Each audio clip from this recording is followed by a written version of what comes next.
Philippa, welcome to Waterstones. Thank you for having me. As a parent, reading this book was really fascinating. And I suppose the first thing is because my children are almost, well, actually more than halfway through their childhood already, when I see parenting books, I kind of worry and think, is it too late? Is it too late to fix things, or have I already made too much of a mess of things? What you can do if you read the book and think, oh my goodness, I haven't been allowing them to influence me, or whatever it is that I've written that makes you go, oh, is it too late? No, it's not. Because what we're talking about here is not a project. They're not a sculpture.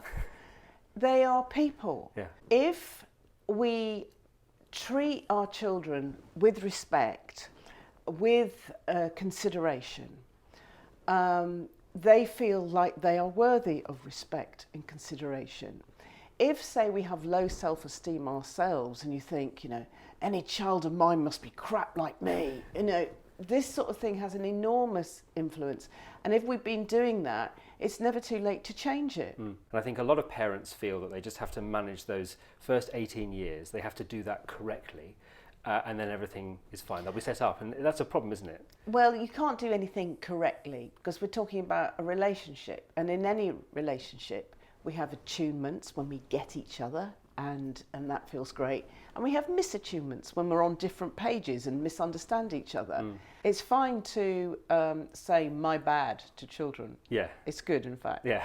You have a great phrase where you talk about daring to remember what your own childhood was like, because the moments in which you get frustrated with your own children are often about you experiencing the same thing when you were a child. Could you tell us a little bit more about that? When our children are vulnerable, perhaps incompetent, they can remind us of when we were really vulnerable, at the mercy of our parents and incompetent. And that might have felt so scary or so bad that we don't want to empathise with our children, because then we'd have to re-feel it. Right. So instead we might feel angry. I mean, an example is a friend of mine at the playground. Her kid was stuck up the climbing frame, asked for help. She said, "No, get off yourself!" And then she realised later what it was is that she wasn't allowed on climbing frames when she was her age. So she was actually jealous of her child. And she was almost like found her own inner 4-year-old again and shouted at her kid because she was jealous of her. This sort of thing happens. And it's great because she said, "I shouldn't have done that. I realised I was jealous of you. Sorry about that." And then the kid's fine. We mustn't pretend that we're right all the time with children, because if we are, we're right at their expense, and we don't want to do that. It takes time, doesn't it, to think about why we might have got frustrated with a child. And it also, of course, takes time to spend time with them. And we live in an age now where, in fact, even people watching this interview on their phone will have the device in their hand that can cause parents to become very distracted from their own children because they're very focused on phones or screens or laptops. Families often don't eat together, or they might be watching different TV. It's a particularly difficult problem, I think, in the modern age now. And is it a question of parents putting those devices away and actually making time with their children? The thing is, if you remember that, you love your device because it gives you a feeling of connection.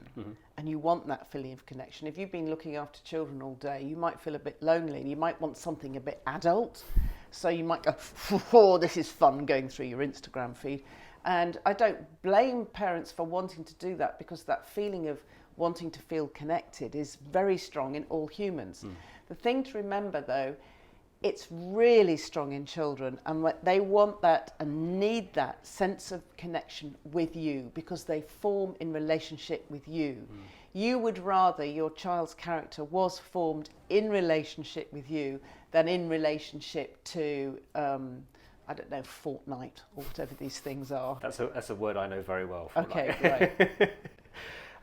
There are many, many lessons in your book, and it's very difficult to obviously condense that into a very short chat. But I think the idea of this being a parenting book for people who don't really like the idea of a parenting book, I think is really crucial, because I found I learned a huge amount. And as we said right at the very beginning, it's never too late to change those destructive behaviours. As you say, it's not so much the mistakes that we make, but how we repair them that really matters. Destructive, we tend to think, well, that's bad parents that do destructive things. I'm not actually writing for bad parents because they won't be interested in reading the book anyway. I'm writing for well-meaning parents. I mean, paradoxically, we always want our children to be happy. And that means that sometimes we don't even allow them to be sad. And it's that sort of thing, because children need to have all their feelings and have them mirrored and validated. So it's that sort of thing I'm talking about.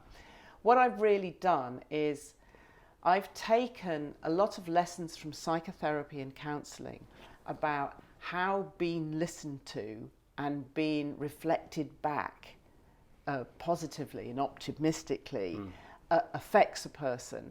And if it's great for counsellors to do that to their clients, isn't it even greater for parents to do that to their children? So it's really a sort of counselling course for parents. But it's not that your children need counselling, it's just that we all need to be seen and to be delighted in, and to have a sort of human mirror of how we affect other people back at us.